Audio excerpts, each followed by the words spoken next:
7, 6, 5, 4, 3, 2, 1, 0.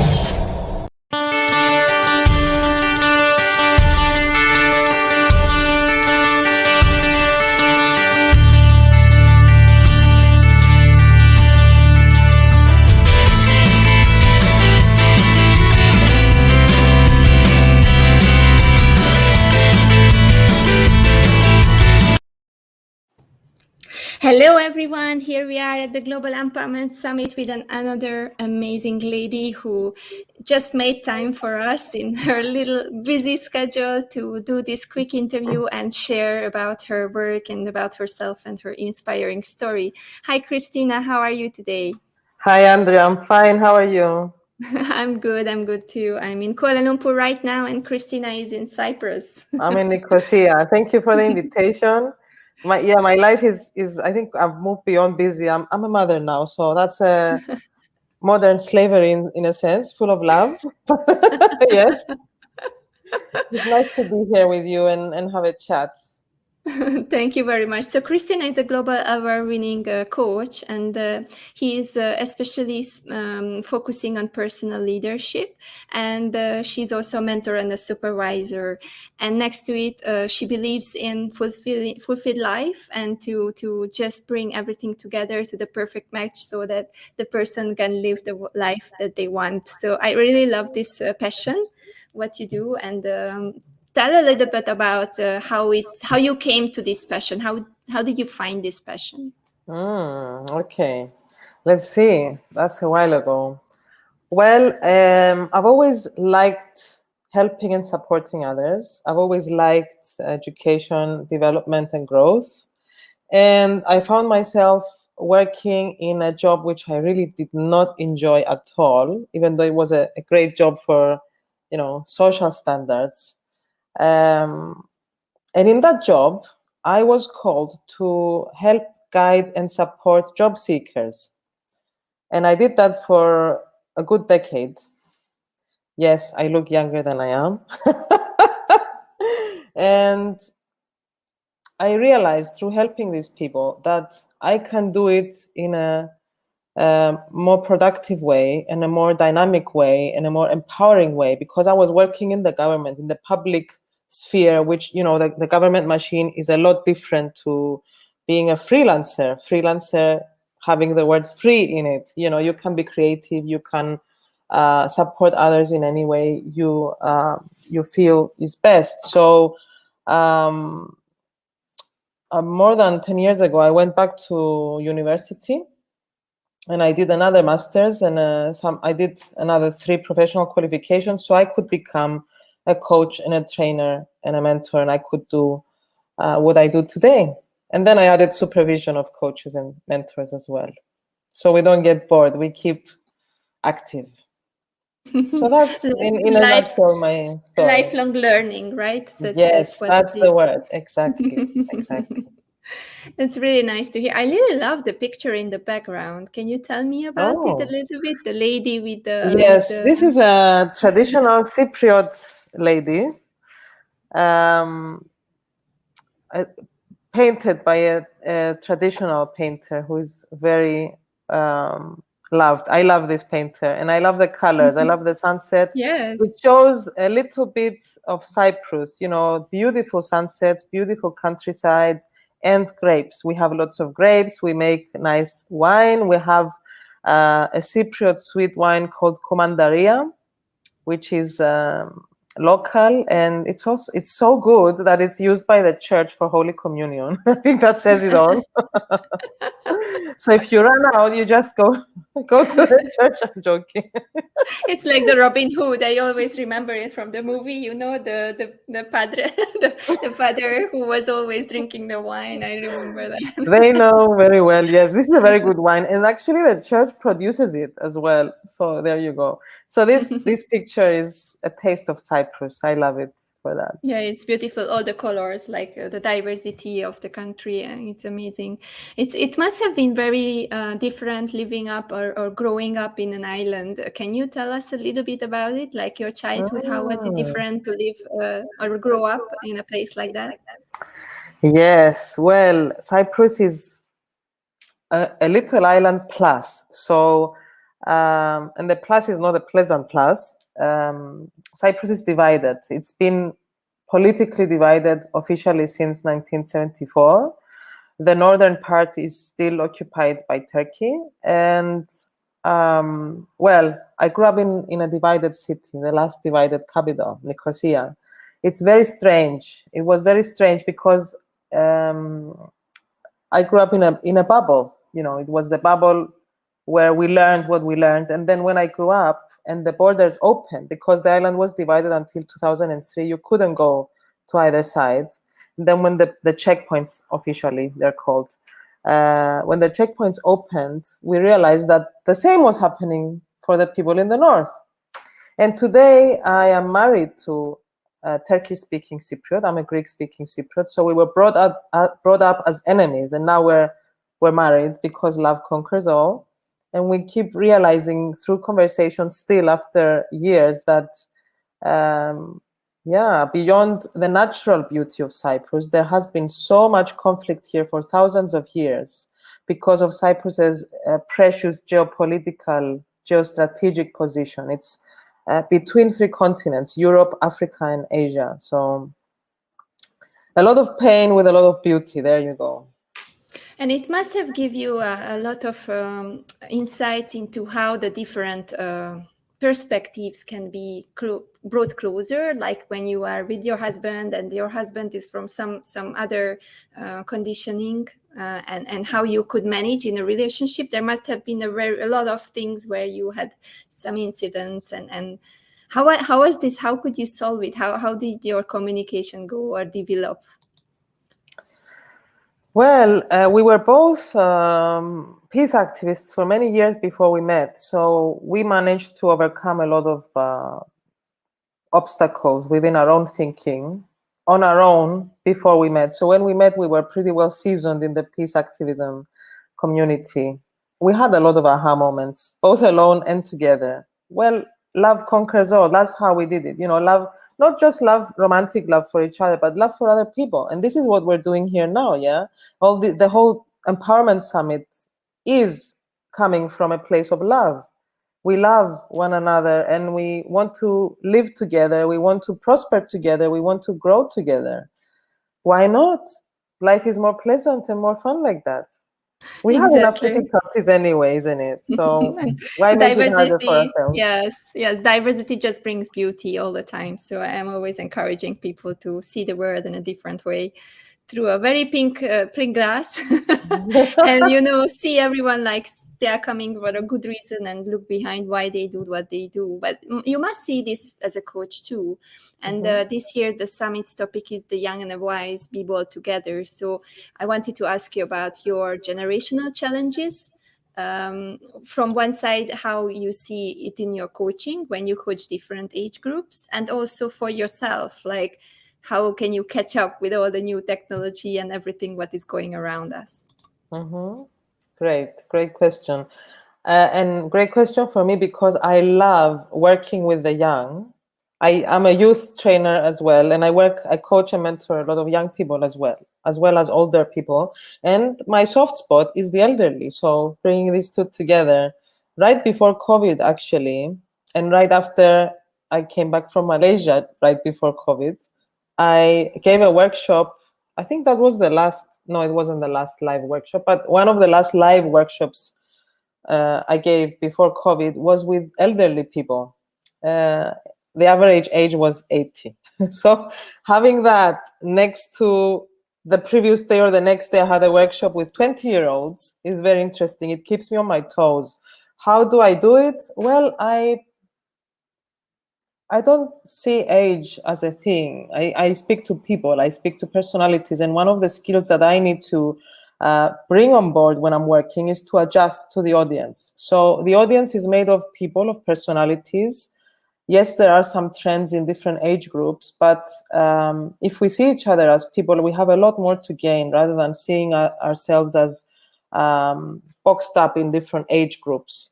So there are different characteristics to describe a group of young people. Yes, they're more vibrant, they're more curious, and they're more thirsty for life, and they want to accomplish more in less time. And of course, everything is context based. So the times we are living in right now, of course, interact and affect and shape the thinking and the culture among young people in any place. And then you have the elderly that are the wise. They carry the wisdom of life and experience, because experience is what makes us, well, one of the things that we need to become wise. And they have lived through amazing situations, depending on where you are in the world. For example, the elderly in Cyprus have survived more than one war, and that's amazing. Their survival, their resilience, their power, what they did to prosper in life. So yeah, I find myself ageless in a way. I don't know. It sounds funny, but I feel people beyond age. So I see myself like that as well. We connect with people. It doesn't matter if it's 5-year-olds or 95. You're gonna talk to a person, and the person is who you see.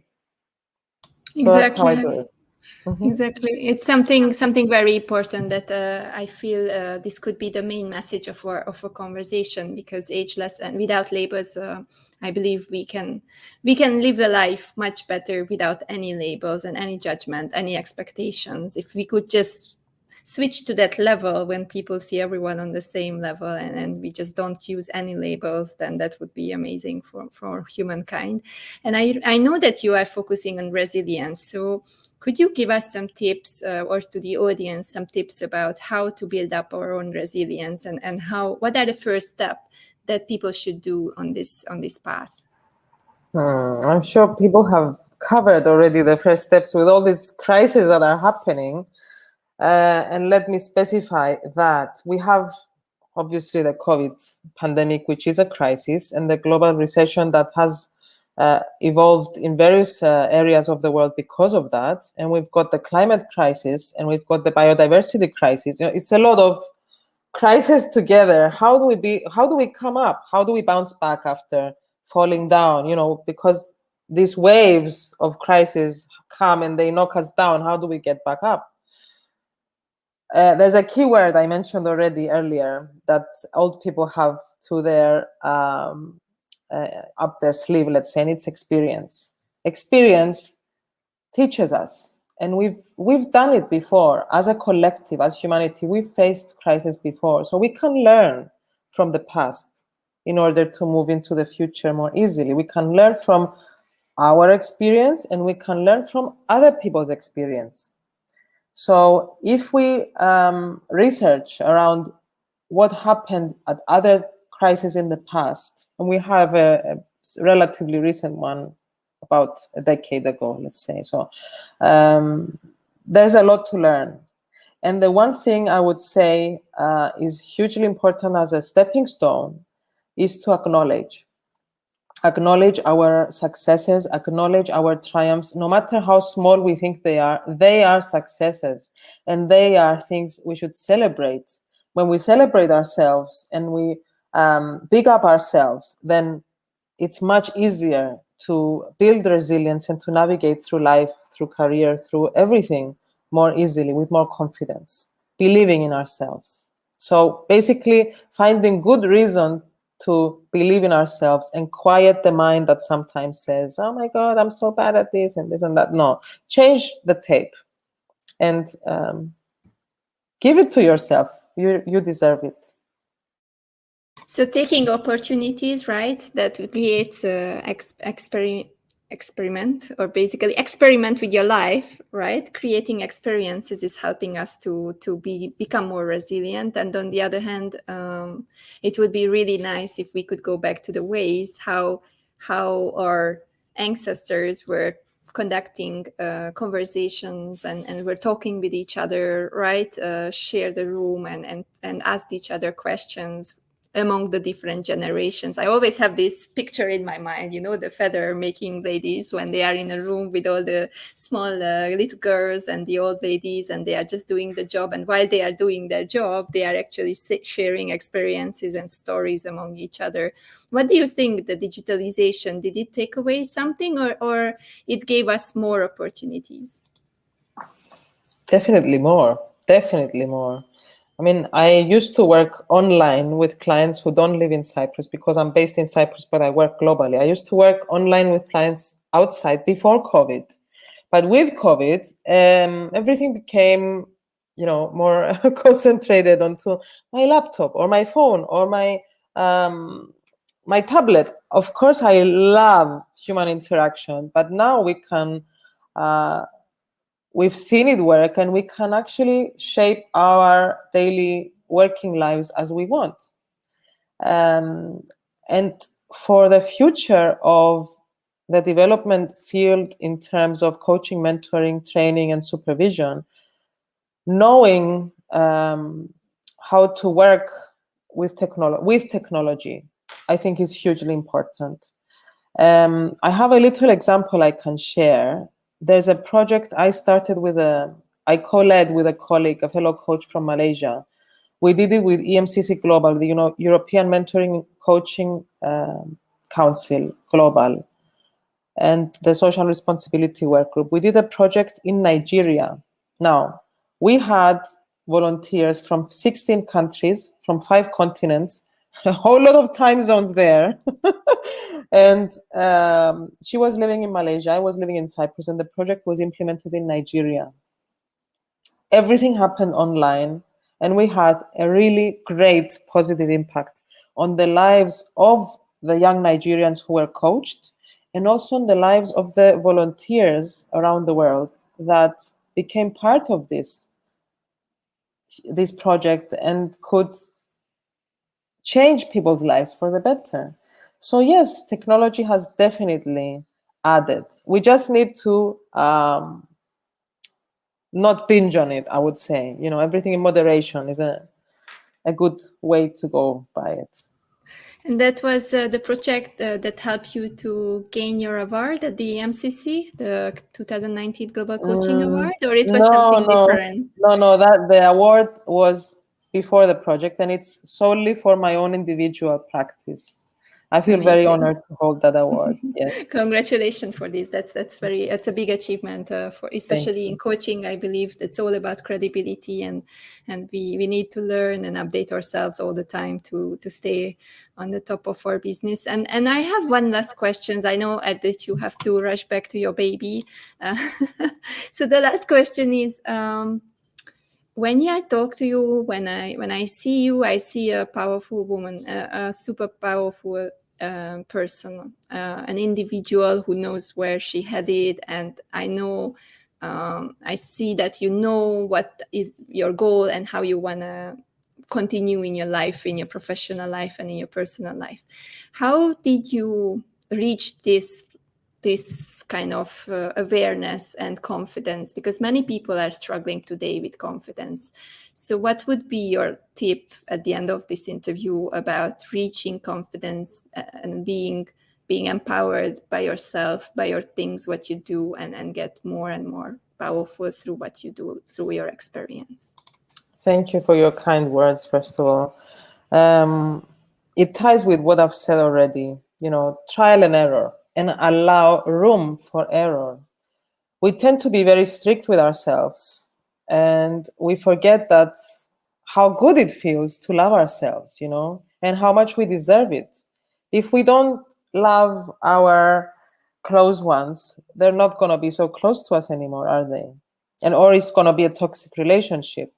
Now, imagine we have the most important relationship with ourselves, first of all, to take care of. So give yourself some credit, acknowledge your successes, acknowledge the challenges you overcame. Even though for other people it may not be challenging to do X, Y, Z, for you it was. You did it, you overcame it, well done. Pat yourself on the back and list those successes. So when you fall down, you can easily remind yourself, okay, this is where I was, this is how far I've come, and I can do it. Why not? Millions and millions and millions of people before me have managed to do so much. So I can draw strength from that. I can empower myself, not give my power away. Yes, I can assert myself. I can say, you know what? This is what I want. How do I find what I want? Well, I need to search. I need to experiment. I need to try. It's like learning how to ride the bicycle. Yeah, you're going to fall down a few times. Of course you will. But it's fine. It's fine. You get up, you get back on the bike, and you discover things about yourself and about the world around you along the way, which is great, a great value in having that experience.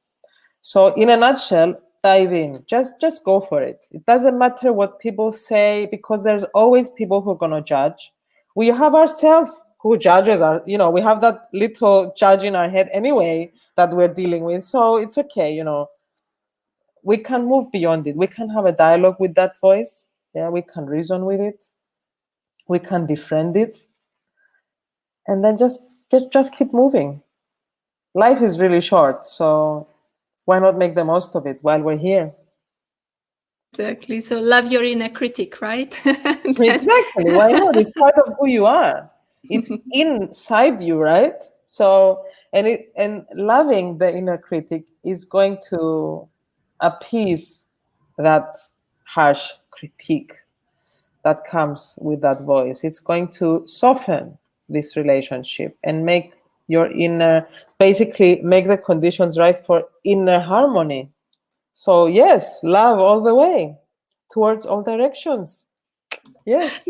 That reminds me, I have to connect you with Dr. Love, Laila from Malaysia. I will do that. I would love that. Thank you. Yes. So thank you very much for being here. It was an amazing conversation. I think we have some beautiful message here for the audience out there. So the only thing what you need to do, dear audience, is to take the advice and to implement it in your life, because that's why we are here. That's why we brought these 200 speakers together to give you value in 6 weeks, during 6 weeks. Amazing. So thank you very much, Christina. I really happy to have you, and I appreciate your time. And let's see what the future brings. Have a beautiful time in Cyprus, and thank you very much for this interview.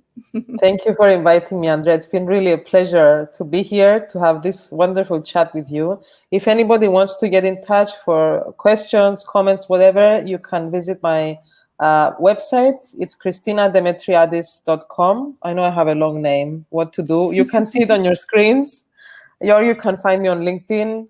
And I hope the summit is well enjoyed by as many people as possible. You're doing a wonderful job, Andrea. Well done.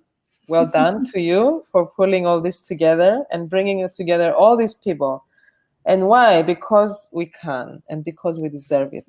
Yes. Because we love each other. Yes, we do. We do. The young, the wise, the bold, the beautiful, everybody together. Yes. Thank you so much. Thank you very much. Thank you, Christina. Bye, guys. See you at another session.